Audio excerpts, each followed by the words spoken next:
महाराष्ट्र राज्य कनिष्ठ महाविद्यालयीन इतिहास परिषदेचं पहिलं राज्यस्तरीय अधिवेशन सोलापुरात होणार आहे।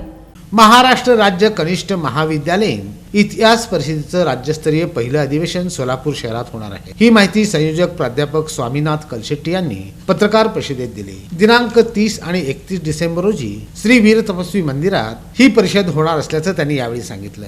सोलापूर जिल्ह्यातील वेगवेगळ्या तालुक्यातील अगदी आधुनिक, मध्ययुगीन आणि प्राचीन काळातील हेमाडपंथीचे जे ऐतिहासिक वास्तू आहेत, मंदिरे आहेत, हे जे सगळे अवशेष आहेत, या सगळ्यांची माहिती अगदी महाराष्ट्राच्या पलीकडपर्यंत या ठिकाणी जाऊन पोहोचवावं। इतिहासाच्या अभ्यासक्रमामध्ये सोलापूर जिल्ह्याचा इतिहास या ठिकाणी लिहिला जावा, सोलापूरची ओळख या ठिकाणी निर्माण व्हावी। आपल्याला सर्वांना माहिती आहे की चंद्रशेखर भगतसिंग राजगुरू यांच्यापेक्षाही अगोदर 1 वर्ष आपल्या सोलापुरातलं 4 हुतात्मे हे या ठिकाणी पासावर गेले। या पत्रकार परिषदेस प्राध्यापक जैनुद्दीन पटेल, गौरीशंकर बिराजदार, पुष्पा विभूते, श्रीधर समेल, मीनाक्षी मेडपल्ली आदींची उपस्थिती होती।